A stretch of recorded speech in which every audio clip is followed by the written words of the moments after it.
Good morning, and welcome to the launch of Employers for Change. My name is Sinead Burke. I am the CEO of Tilting the Lens and a member of the Strategic Committee for Employers for Change. I am a white, visibly and physically disabled woman. I'm a little person. I have brown hair that cascades beyond my shoulders and brown eyes. Today, I'm wearing a moss green suit and a floral shirt. Employers for Change is a necessary and important initiative to create a pipeline and opportunities for disabled people in unemployment. As regards to the pandemic, it has given us a moment to reflect and to reconfigure what the world must look like in the future, an accessible and equitable one. So how can we create meaningful opportunities for disabled people in employment?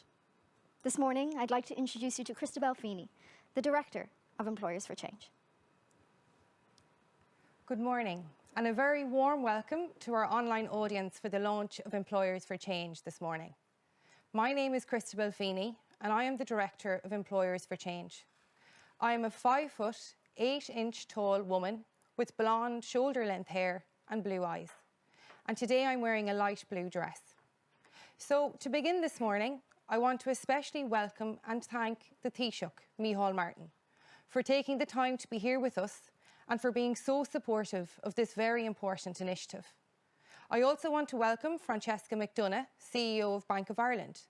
Both Bank of Ireland and Francesca have a powerful and ongoing commitment to inclusion and diversity, which we will hear further about today. We are delighted too to have Sheena Breslin, Management Associate at Bank of Ireland and co-chair of their Inclusion and Diversity's Accessibility Network since joining. Sheena will be sharing her experience with us of disability and employment.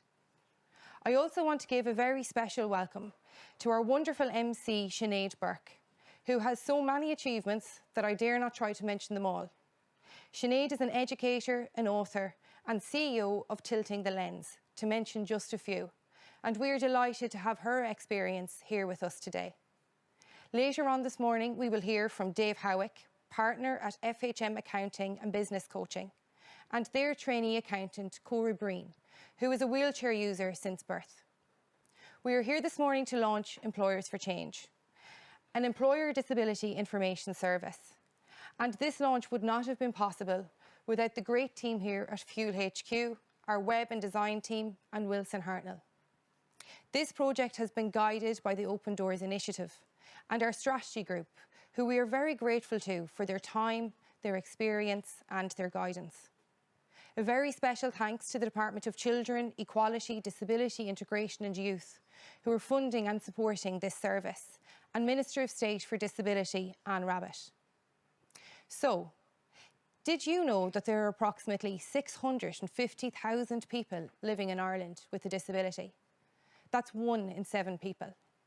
And yet, the 2016 census showed us that only 36.5% of people with a disability aged between 20 and 64 are in employment, compared to 72.8% of people without a disability. That means that even pre-COVID-19, people with disabilities were half as likely to be in employment compared to their non-disabled peers. Employers for Change will work to tackle a lack of information in this area and will support employers to recruit and employ people with disabilities. Employers for Change provides a central source of information and advice for employers that informs them on all aspects of working with people with disabilities and encourages them to actively recruit from this group. This includes our website, employersforchange.ie, which has gone live this week, and a dedicated phone line, details of which you can find on our website. So I would encourage you to follow us on LinkedIn, on Twitter, and please share details of this morning's event using #EmployersForChange. So without further ado, I will hand you back to Sinead Burke and the wonderful panellists we have with us here this morning. Thank you and enjoy our event. Thank you, Christabel. As you mentioned, 1 in 7 people in Ireland have a disability. Knowing that disability is something that is visible, invisible, can be physical, can be sensory, there are more of us who are in the disabled community than we might even imagine, which is why initiatives like this have never been more important. This morning, I'm very grateful to be welcoming on Taoiseach Micheál Martin. Taoiseach, I would love to invite you to give your visual description of yourself this morning.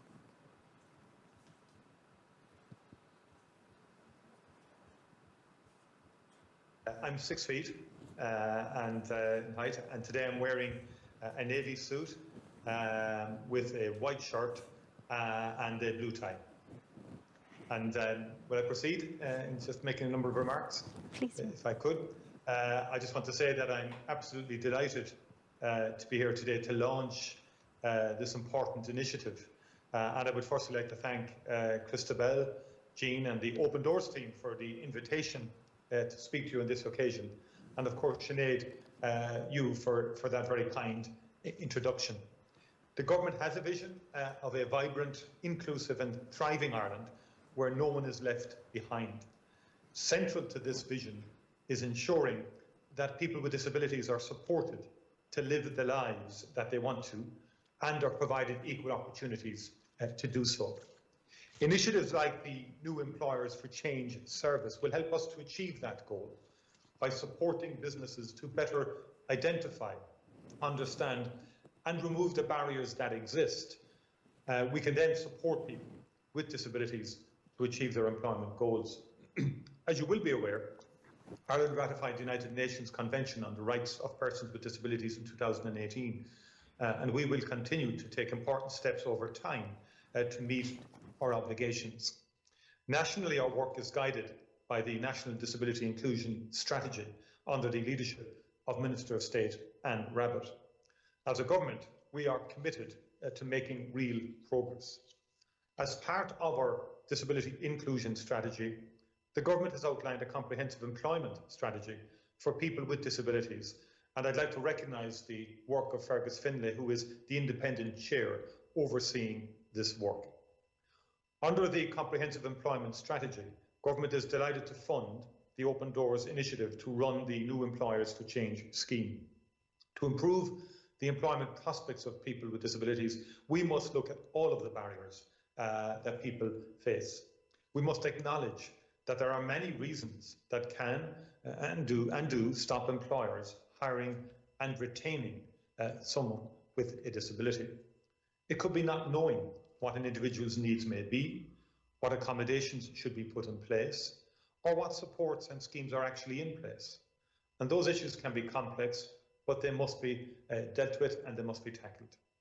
Part of what Employers for Change will do is to help answer those questions and more for employers. If an employer is unsure of how to have a conversation around disability, or if they want to proactively build a disability positive culture, Employers for Change will be in a position to support them in that journey. This is a practical and it's a very positive initiative that meets the needs of employers, and in doing so will help to improve the employment prospects of people with disabilities. We in government are committed to continuing to make progress in meeting our obligations to our citizens who are facing barriers in terms of gaining employment. Under the programme for government, we are committed to increasing the employment of people with disabilities in our own public service, which currently is at approximately 3% and is to be increased to 6% by 2024.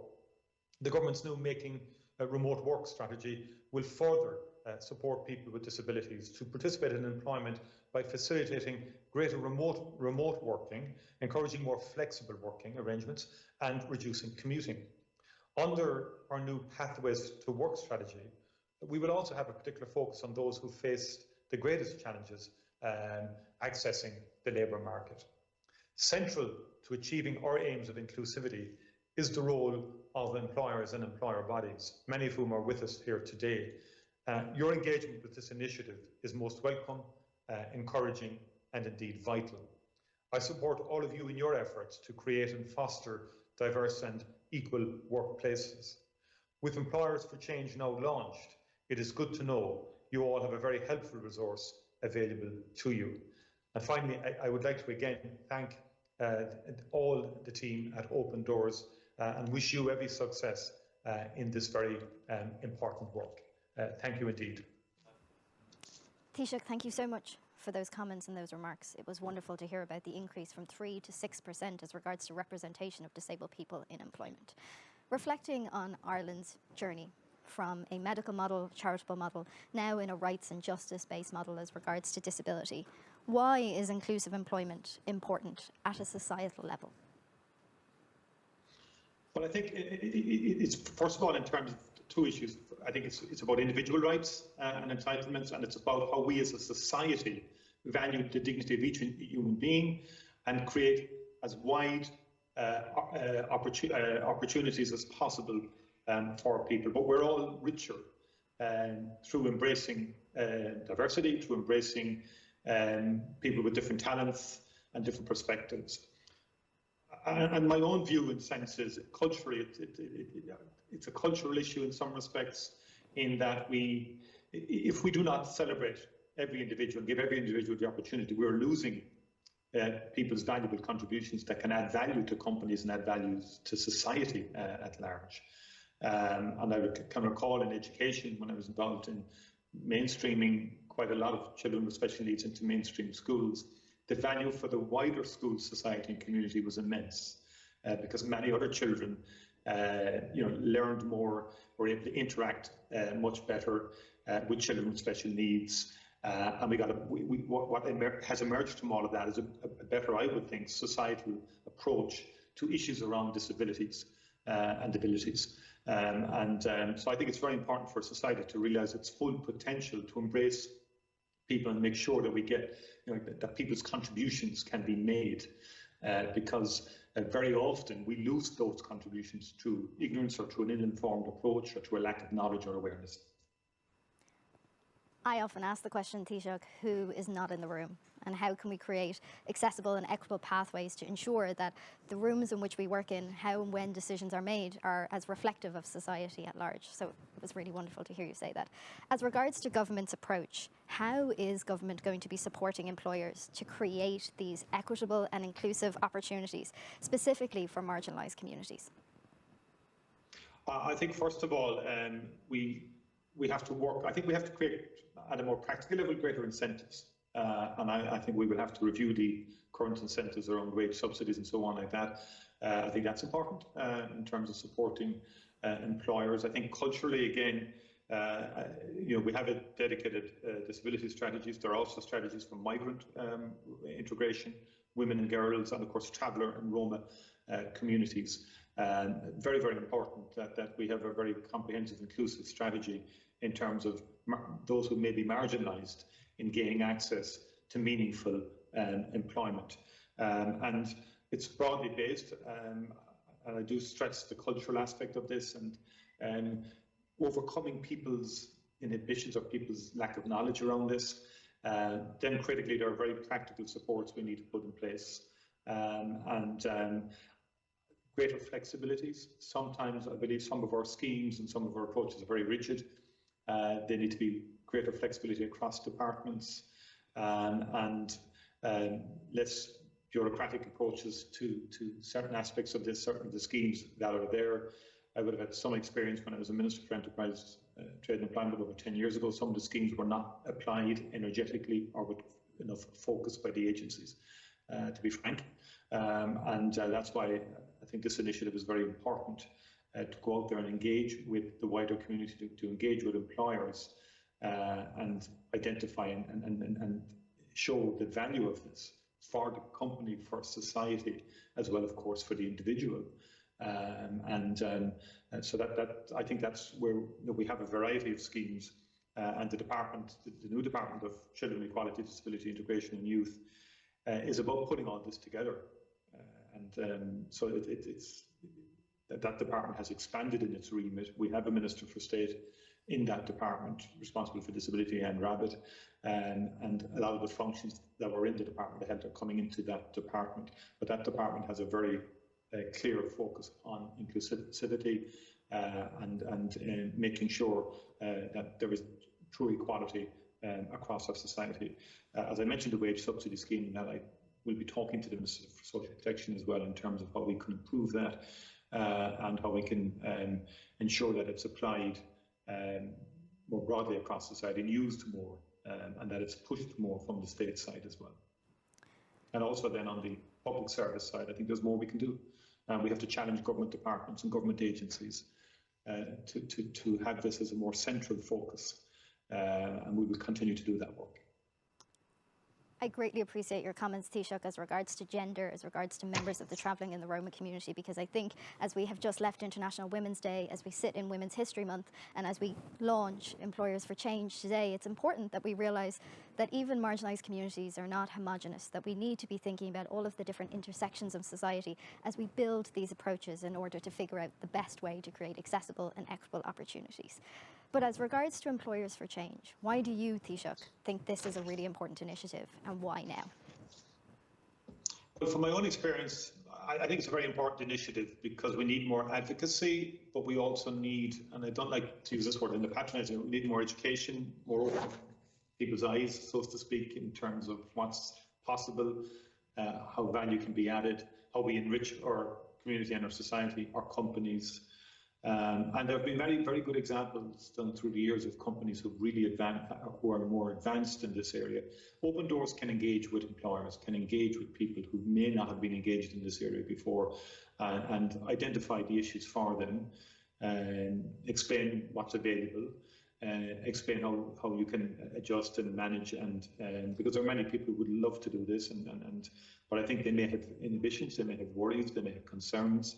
I think what Open Doors can do is remove those concerns and indicate and illustrate to people that this is something it's a win-win-win all around for the individual, for your company, and for society at large. And I think that's the central, I think, potential of the Open Doors initiative. Taoiseach, you spoke earlier about your time in the Department of Education and in mainstreaming special education, and I think that's indicative of where we are as a society. You talked also how employers can be nervous to engage in conversations around disability. I believe that's symbolic of where we have come from as a society and where we hope to go to. But for employers who are participating in this launch, so much of it is about their mindset. How can we bring employers to a mindset where they are beginning to be open to the education piece that is necessary to really be involved in this work? I think by utilising good examples or good exemplars, there are plenty of very good companies who have adopted very open, inclusive models, and where it has worked very well. We need to share those experiences with those who have not gone on this pathway yet. I think that's the most effective way to do this, and you know, there would have been in previous years the Ability Awards and so on, where we would have seen many companies indicate and show the journeys that they were on in terms of hiring people with disabilities, how the people contributed wonderfully to the company, and how it created a better spirit in the companies themselves, and how value was added in terms of the bottom line for the company, in terms of the contribution that individuals can make. And it is about what I said earlier. I feel it's about mindset. You use the term mindset. And very often in business and employers, maybe the employers on this might contradict or might give their insights because they're probably in a better position to give insights from an employer's perspective than I would be. But sometimes, you know, people in lives, I have this challenge, I have that challenge, you know, they want to try and keep things simple. They have a sense that this might be much more challenging than it actually is. And so therefore, that's why I think organisations like Open Doors can be very valuable here. Also, the state needs to step up to the mark, I'll be honest, in terms of driving this and really helping employers to engage more in terms of broadening out the you know, those that they recruit into their company. Thank you, Taoiseach. My final question, you said there that, you know, government has a responsibility to make that commitment to push forward as regards to this work, particularly on behalf of employers and business. What is government committing to do as regards to creating opportunities for disabled people in business and supporting those employers? Well, two things. I think we have our own, we're an employer ourselves. Government is a large employer of people, and we have to improve, as I said, that percentage of those with disabilities working in the public service, and the objective in for governments to go from 3 to 6%. That will be challenging, but we have to. That's our responsibility. Secondly, in terms of employers, I think through funding Open Doors and other initiatives like this, I think we can help and assist employers in bringing more marginalised communities into employment, and particularly people with disabilities, and also in terms of concrete measures around the wage subsidy schemes. We need to make sure that those schemes, first of all, are driven. When I say driven, that people are pushing those schemes, that there's advocacy for those schemes from the centre outwards, that there's really good energetic engagement with employers in terms of pointing out the value of these schemes and how one can draw them down and use them. And also then, are the schemes now sufficient enough in terms, because in terms of the actual amounts and so on. So these are issues that I will be discussing with the Minister for Social Protection. In fact, coincidentally, it was raised last evening at our parliamentary party meeting by Willie O'Dea and others in respect to the wage subsidy scheme. So these are issues that do get discussed in all political parties, and that's why these discussions are important, to make sure that the schemes we have at government level are adequate and up to the mark, and we need to be vigorously reviewing those. Taoiseach, thank you so much for the answers to those questions. I think the push from 3% to 6% is so important. And whilst many people feel that quotas or percentages may not be the most suitable way in order to push forward with progress, I believe that if we don't have tangible metrics to make our work intentional, waiting for it to happen naturally is just going to take too long. But thank you so much. You mentioned the importance of speaking to business to get an insight into their mindset, which is why I'm very thrilled to be joined by the CEO of Bank of Ireland, Francesca McDonagh, in studio today. Francesca, thank you so much for being here. I want to invite you to give a visual description of yourself to start. Sure, thank you, Sinead. So I'm Francesca McDonagh. I am a tall white female, she, her, wearing a white shirt, a green jacket and black trousers. Francesca, you gave your pronouns there as you introduced yourself. Thank you so much. I also use the pronouns she and her. But I want to ask, and this may seem like a very preliminary question, but why is inclusion important to business? It's incredibly important to business because, and particularly, I would say, as a bank, we want to be much more representative of the society that we serve. And I think people have often criticised banks for not being representative, and we want to change that. So we want to be purposeful. We want to enable our customers, colleagues, and communities to thrive. And that means enabling our colleagues, all of them, to be able to reach their full potential. And people that work hard, that are able to demonstrate their talents, that's good for the bank, good for them individually, and good for the Irish economy and society. I think that's so important. What is Bank of Ireland specifically doing in this space in order to bring around that culture within your organisation? Sure. So there's a number of things we've been doing as part of our cultural transformation, and specifically in the area of inclusion and diversity, and employing people who live with disability. We were the first Irish company across the island of Ireland to be awarded the Disability Smart Accreditation, and we were very proud of that recognition.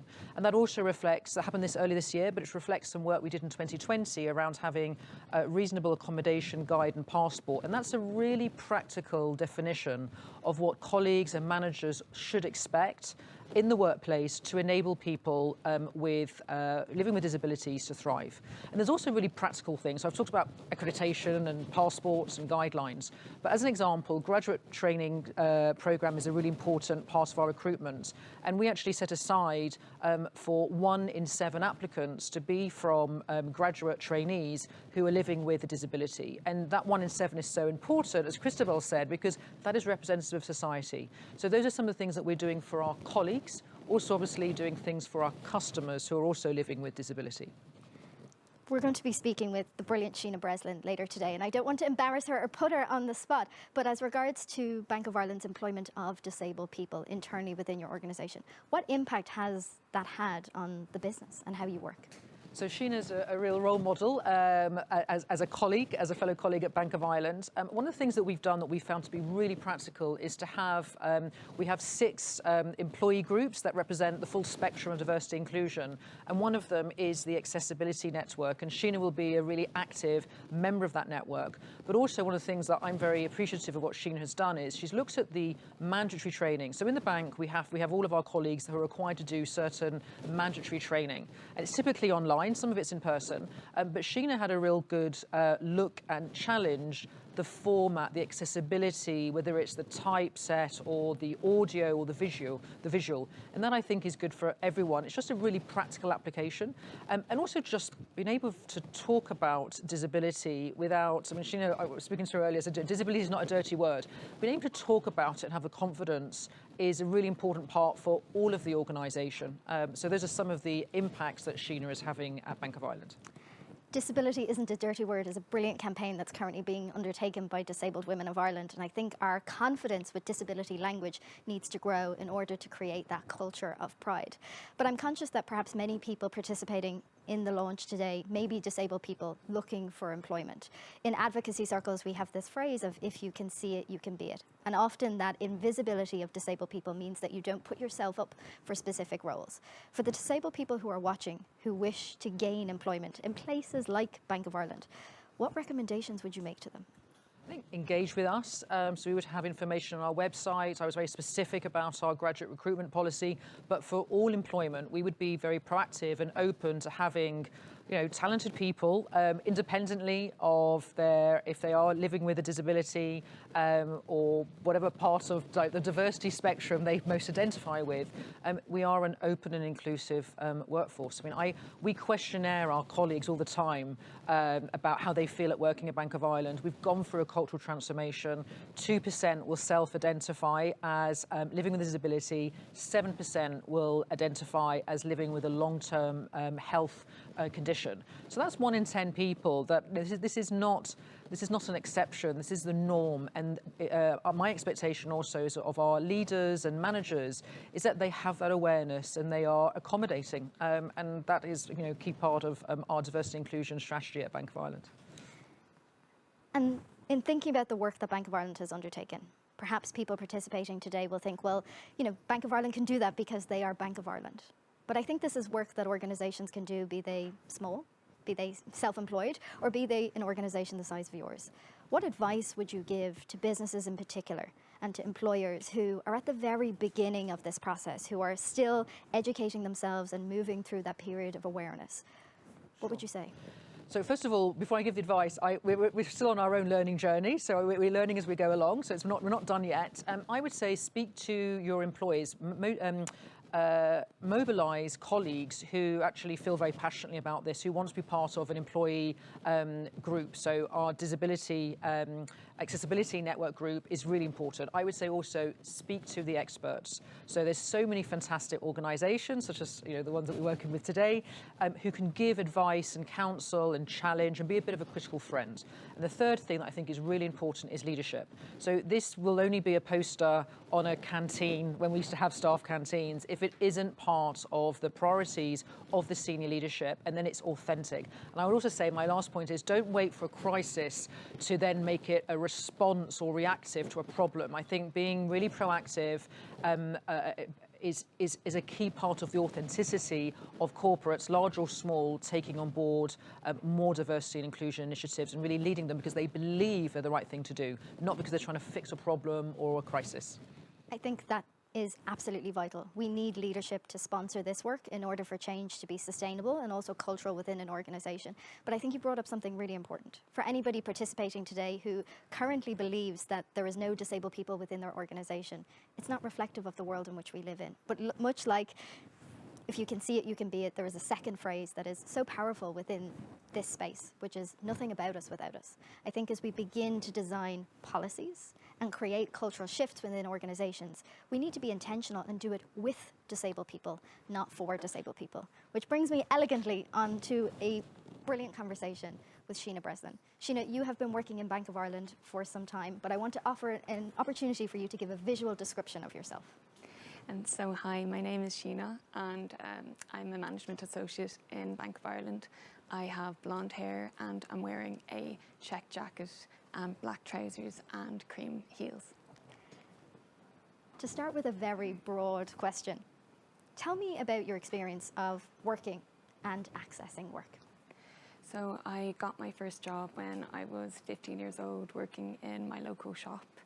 And I've always loved working and felt that it's given me an independence. So my first job when I was 15, and so I grew up half deaf. I never really felt any different from anyone around me, but 6 years ago I lost my hearing completely and was completely deaf, and it was the most terrifying thing I've ever experienced. But I got through that, and I've worked in different places now since then. I've worked in the public service, the private sector, I've worked in retail, and I've had an incredible experience in all of them. I really do feel employers want to support people with disabilities as much as they can. They just need to know how. And I think part of that is just opening up a conversation on I have a disability and asking for them reasonable accommodations to be put in place. And feeling a sense of pride with disclosing one's disability, and employers being open to asking those questions too. We talked a little bit earlier about how the role came about at Bank of Ireland and the work that you did along with Bank of Ireland to ensure that even the interview process was equitable and accessible. But what do you think makes an inclusive employer? I think an inclusive employer is an organisation where colleagues feel safe and comfortable talking about anything, not just disability. It's a place where they feel like they can talk about that and they can say, this isn't working. And I think that's so important to have that mindset and to have things in place where people can talk about that. Yeah. I think when we have historically talked about disability, we have attached a stigma to it. But for me, a modern definition of disabled people in the disabled community, I believe we are innovators by design. We are constantly hacking our local environment, be it physical or digital, in order to gain access, which gives us an incredible skill set. And I want to ask you the question, and to not be humble about it, but what impact do you think that you, Sheena, have made at Bank of Ireland? I hope I've made a positive impact in my time in Bank of Ireland. I've been in Bank of Ireland for a year now, and I was really passionate to join the Accessibility Network as soon as I joined. I had done research on the organisation before I'd even applied, and so I knew we had an I&D network in place. And I think it's so important to just raise awareness of the things we do have in place, like what Francesca's mentioned, our reasonable accommodation, passport and things like that. And also just giving my own experience, so talking about some of the really negative experiences I've had in workplace, as well as the positive ones I've had from different employers. I can't tell you the amount of times I've seen someone roll their eyes at me for asking them to repeat something, or not even speaking to me directly and just speaking to my friend who has hearing because it was just not worth the hassle. And it's small things like that that I'm trying to break down the stigma around, and encourage open discussion with employers and with colleagues, so people feel comfortable saying, I'm not comfortable with that, or I think this works differently like this. So that's what I'm hoping that I'm doing in my time in Bank of Ireland. I think what you're narrating is a really important step, that sometimes it is the obligation and perhaps even the burden on disabled people to explain what their reasonable accommodations are. And sometimes we need industry and employers in order to facilitate and begin that conversation on our behalf in order to create the best possible solutions. But Sheena, there is undoubtedly people watching today, disabled people in particular, who are participating thinking, gosh, I wish I could be that person. I wish I could do that role. For the disabled people who are nervous and reluctant to disclose their disability, particularly if it is an invisible disability, what recommendations or advice would you give them from the learnings of your own experiences in employment? I would say if you're nervous, I completely understand. It is absolutely terrifying. Acknowledge that fear, but don't let that hold you back. Do it anyway, just apply. You can't win the race if you don't enter. And I would say it's completely your choice to disclose your disability or not. From my own experience, I think it's very empowering, and it's really helpful to disclose your disability before an interview. It gives employers an opportunity to open up reasonable accommodations for you and ensure that you have the best interview you can do, which is all employers want. Your disability is a part of you, it doesn't define you, but I think employers know and they can see that your experiences and the way that your mind works is a huge asset to any company. I think employers know that, and you have to have confidence in that a little bit. Don't go into an interview thinking they're going to hold this against me. I think people should go in and think this is another reason someone should hire me. I I think you're exactly right. You know, when I was younger, I used to describe myself as a person with a disability, and now explicitly describe myself as a disabled woman. I'm really proud to be disabled. I wouldn't be here today if I wasn't disabled, because I would be an entirely different person with different interests. So it is a part that shapes us. And as you said, we need to foster cultures of belonging, community internally and externally to work, and reposition disability societally as something that is imbued with pride, agency and rights. Sheena, thank you so much. If you are participating in today's launch, listening to the conversations or reading the captions in relation to the comments that Taoiseach has made and that Sheena and Francesca have made as regards to Bank of Ireland, you may be thinking, but what about if I'm a small business? How does this impact me? What can I do today, tomorrow, in the future? Well, we're now going to go and take a look at a small business in Gorey, County Wexford, FHM Accountants. We're going to hear from one of their employees, Cora Breen, who is a physically disabled woman, and she's going to be talking to us about her experiences in a smaller business somewhere else in Ireland at FHM Accountants. Hi, my name is Cora and I'm currently working for FHM Accountants in Gorey. Over the years I have found a number of challenges gaining employment due to access issues and things like that. However, I was quite lucky early in my career that I was able to utilise the services of a service known as Employability. What they were able to do is give me access to a whole network of employers who would be perhaps more open to employing somebody with a disability. They were able to help me with my CV, prepare me for interviews, and then, you know, put my CV forward. So it's been absolutely fantastic.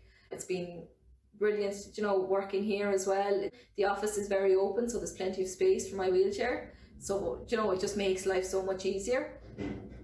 There have been one or two adaptations I've needed, such as lower filing cabinets, which is great. You know, there was no problem. They were got within, you know, a week or two, and it's been given me more independence, because I'm able to access the files as and when I need them, and I don't feel like I need to ask for help when I don't need it.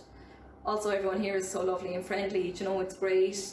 Anytime I have an issue or a problem, it's answered straight away or it's addressed straight away. There's never any issues or anything like that. You know, the best advice I can give to an employer regarding becoming an inclusive employer is talk to the person who you may be employing who has a disability. Ask them what issues they can see arising and how those issues can be addressed. As I say, like simple things like getting a filing cabinet in, it doesn't seem like a lot. However, it gives so much independence and encouragement that it really does make a massive difference to the life of a person with a disability. It gives them confidence knowing that they can go forward and they can ask for more help or anything like that they need. And, you know, unless an open conversation is had, things like that aren't going to happen. And like, as somebody with a disability, I can say to somebody else who has any disability going forward, keep applying, keep looking for jobs. Don't be afraid to disclose the fact that you have a disability on your CV. It's a great way to kind of open up that conversation and say, okay, this is the issue I have. I can see A, B and C might be a problem, but this is how this problem can be addressed. And I promise you, if you just keep applying and keep going, sooner or later you will meet the employer who will be kind of willing to look past any issues that you have and, you know, help you moving forward in your career. So that's literally all I can say, is keep applying and keep being open about any problems which you may potentially have, because they're not problems when they're addressed. Sooner or later you will meet the perfect employer and it'll just be the start of your career. FHM Accountants and FHM Business Coaching is a small business. We have always had a very balanced and open approach to diversity and inclusion that is fair to everyone, and that we've always judged people purely on their performance and their actions and not on any preconceived perceptions. And I feel that as employers, we should be leading by example. It's not just about doing the right thing, it's also really good for business. So it's a win-win, or at least it certainly has been for us over the years. To other employers who may be considering employing people with disabilities but are unsure about how to make their organisation more accessible, I would say maybe speak to your local employability office and invite them to your premises for a chat and assessment. If you have a candidate that you're considering offering a position to and they have a disability, have a chat with them about what practical changes may be required. We have a fantastic girl working with us who is due to sit her finals this year to become a fully qualified accountant. Before COVID, she went skydiving. She's also a wheelchair user and has been since birth. We were very lucky that our Gorey office is located on the ground floor of a large enterprise building which is wheelchair friendly, and we have plenty of space between desks in a large open plan office. One small change that we did have to make was that we no longer use the top drawers in our 4-drawer filing cabinets, and we got some new 2-drawer filing cabinets to hold those files instead. So a very small practical change to make those files accessible to a team member who is a wheelchair user. Cora is a great member of our team and has been a great addition to that team. The fact that she's a wheelchair user is not an issue. We have another team member that is very hard of hearing, but we just had to install an adapted phone handset for her, and again, she is a fantastic member of the team who we very much rely on. So all I would say to other employers is that for us, employing people with disabilities has never been a negative experience. In fact, nothing could be further from the truth. Please give people a fair chance based on their experience and their qualifications. Pick the person who's best qualified for the position, and do not let the fact that someone has a disability count against them. So this morning so far we have heard from a number of representatives from government, from business and disabled people too about the importance of services like Employers for Change. But why now? We have just experienced a year like no other. Historically, disabled people have been asking for flexibility as regards to their work practices, the ability to work from home, a space that may be more accessible and equitable to them. Unfortunately, business as a whole wasn't comfortable or able to do that at the time. But the pandemic has moved the dial about what's possible as regards to digital and accessibility. For many of us, those who we are fortunate enough to still be in employment, we have been working from home, using digital technologies to bridge the gap with accessibility. So as we race back to reopening, whenever that might be, what are the learnings that we can take from this specific moment and bring it with us as we build a more accessible and equitable world of work? So how can we continue to offer flexibility as regards to digital experiences, using closed captioning, sign language interpretation as a minimum baseline standard when we conduct meetings and events? For the employers who are participating today, who are thinking, where do I start? Immediately, you can transform your HR practices by simply asking at every opportunity, do you have any accessibility requirements? To ensure that disabled people don't feel like that this is something they have to disclose themselves, because historically that has meant and carried a currency by which they may not get the role. So be transparent. Admit what it is that you don't know and evolve on that learning journey together. Ensure that as your workforce grows, that your culture is open to that accessibility and equity that is so integral to having a workforce. The disabled market globally is 1 billion people. It has a value of $1.7 trillion in terms of discretionary income. When we include their family and friends, it's almost $7 trillion. The business case for disability inclusion is compelling, but it should not be the only reason by which we undertake this work. It is the law. It is important that we have workspaces and communities and societies that are as reflective of the world in which we live. Why? Because we create better solutions. We create more inclusive services which everybody has access to, because disability is something that will inform part of all of our lives, particularly as we age. So let's build sustainable, equitable, and accessible economies, businesses, and ways of working. If there have been positives from the year in which we have experienced, it is the flexibility, the vulnerability, and the empathy by which we have conducted our leadership.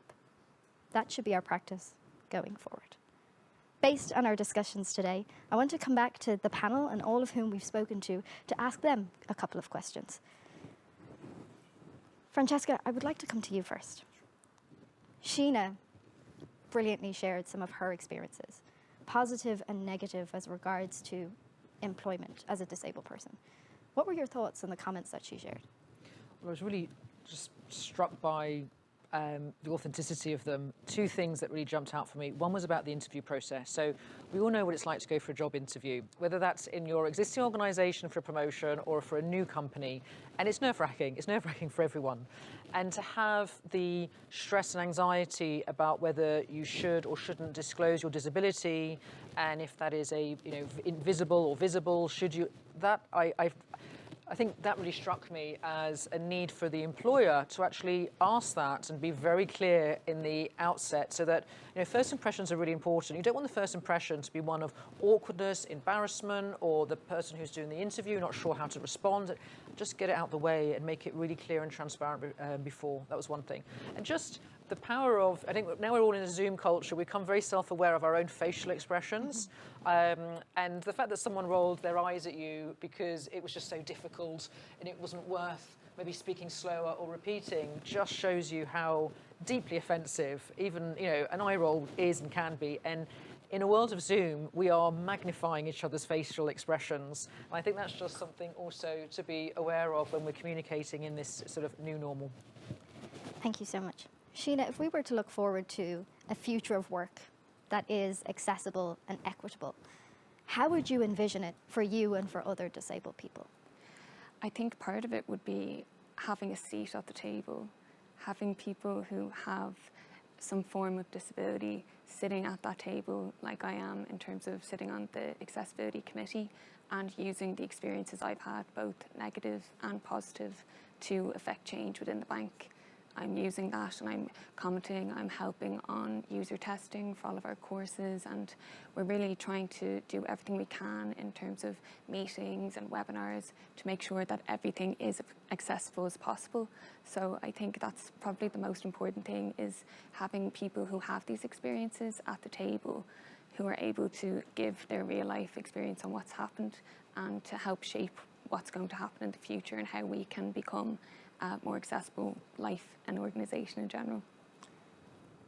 That seat at the table is essential. Be you a wheelchair user or need a footstool by that seat at the table, somebody like me. But that invitation requires consciousness from leadership. Now, Francesca, as CEO of such a large organisation, you are able to create change almost instantaneously, even if those goals are short, medium and long term.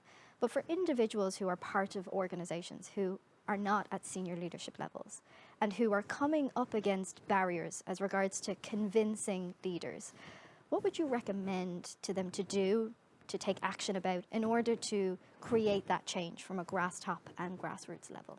So I think the employee relations groups and advocacy groups within the organisation, such as the one that Sheena is a really major part of, the Accessibility Network, are incredibly important. So finding like-minded people, and also pick the organisation you work for and work with. I mean, people often have choice. I know we're in a difficult economic environment. We had full employment before the pandemic, and hopefully as we come through this year, we will see the economy recovering. People should really, as Sheena did, do a bit of research around the organisation to make sure they are an inclusive and diverse employer, and that they don't just say it, but they actually do it. Do they have employee relations groups that's an individual could be part of? That's a great question to ask at the end of an interview, when we're always struggling to find what's a good question to ask that that reflects well. But that's actually a really good judgment about which company to work for. And I think having a culture where we have open challenge and conversation, honest dialogue is really important for colleagues, but also for customers, where people have the sort of psychological safety to speak out and have a difference of opinion. And I think having different types of people around the table, whether that's about disability or gender or ethnicity or all types of diversity, is so incredibly important. So the statistics show that business will be more successful, it'll be more profitable, it'll be better for its customers, it will retain its talent. And so an open-minded manager or leader should be really responsive to those sort of ideas or feedbacks from individuals if they are feeling that more could be done in the company where they work. You very kindly said earlier that even Bank of Ireland is on its own journey as regards to this work. What are the supports or the assets that an organisation, even like yours, needs in order to go through to the next steps in thinking about accessibility and equity? Sure, and also we talked a lot about employees, but also this is incredibly important for our customers, and I think that's an area that we are getting better at, but there's always more to do. So we established a vulnerable customer unit in the last couple of years that focuses on customers with vulnerability, whether that is a disability, that can be age, that can also be circumstantial vulnerability, bereavement, or illness. We also have the Just a Minute card, the JAM card, that all of our colleagues in the front line will be trained on in the UK and in the Republic of Ireland in 2020, that enables a customer to request just a minute if they need just a little bit more time to get their banking arranged or to have that conversation or engagement. So for me, it's about having colleagues who feel that they're included and they're the diversity that reflects society that we serve, but that they can also translate that into practices, policies, really positive habits in the way that we serve our customers. Going back to what Sheena was saying, if there is that collective and cohort of diverse voices, and those that are intersectional, at the tables in which decisions are being made, we create better products and services. As a little person, finance is something that is incredibly challenging for me due to the physical buildings in which they often exist. My dream is an accessible ATM. My dream is an accessible counter in any financial institution. But people may not think of those as possible solutions if those voices are only ever just customers. And where is the pathways by which to be able to have that communication going forward? Sheena, to boldly ask you, if you could do anything over the next 20, 30 years of your career, where would you like to see that progression? I think I've really enjoyed my time in Bank of Ireland, so fingers crossed I manage to stay for the next 20, 30 years. I'd be delighted with that. I think also just pushing for change and helping Bank of Ireland become even more accessible. I don't think the goal is to be a perfect organisation and to say we do everything perfectly. I think the goal is to just constantly be changing and be open to that change and be agile and passionate and learning what works and what doesn't work. And anything I can do to help in that space is really something I'm really passionate about doing for colleagues and customers as well. I think we need to be constantly agitating and realising that this work isn't done. And even as we move to having greater representation of disabled people or those who exist from different races, ethnicities, background, class in our organisations, we're always in an introductory phase. And once we have one completed, we need that continuous commitment from leadership, but also from individuals, acknowledging that for many people who are working in this space, they do work surrounding diversity, equity, inclusion as a separate part of their role. They have full-time jobs too. But I think as we move towards the thinking of accessibility, equity and inclusion being everyone's business, everyone's responsibility, not just a CEO, not just somebody who is disabled, who has a tangible connection to the importance of progress, I think the greater chance we will have to create changes within business and organisation, and then in turn, society at large. I cannot thank you both enough for joining today and for your expertise in this space and its continuous growth. I really appreciate it, and I'm so looking forward to seeing what Bank of Ireland does next. As we reach the end of today's launch, there are some practical things that you can begin to do right away in order to encourage disabled people and create a pipeline of opportunities for disabled people to your organisation. Also acknowledging that as regards to employers for change, you may be, like me, a disabled person who is also trying to employ disabled people. So I would begin to ask you to think about your HR practices. As we've already discussed, are you explicitly asking people the accommodations that they need and detailing what you are able to provide in the short, medium, and long term? Is your company culture a space already that is open to disabled people? Do you even have a language policy? As we talked earlier, disability isn't a dirty word. How comfortable are you? Because if we cannot participate in conversation, moving to action is incredibly difficult. How you market your business, internally and externally, are you ensuring that you're captioning all videos? Is there sign language interpretation at your events? Are you using alt text, a technology that ensures accessibility for those who are blind and low vision in order to be able to participate? These are things that you can do right now. The inclusion of disabled people within the workforce is something that needs to happen at an accelerated rate. Employers for Change is an important initiative that you can be involved with today. It has been such a joy to be able to participate in this launch, and my thanks to Christabel Feeney, the Director of Employers for Change, for inviting me to participate today. I'd also like to thank the team at Fuel HQ who are here with us today participating in ensuring that this session is accessible, running to time, and ensuring that the technology is as open as possible to as many different types of people. If you'd like further information about Employers for Change, visit employersforchange.ie. Thank you so much to An Taoiseach, Micheál Martin, to CEO of Bank of Ireland, Francesca McDonagh, and to Sheena Breslin, also from Bank of Ireland. Gur míle mágah. Thank you so much.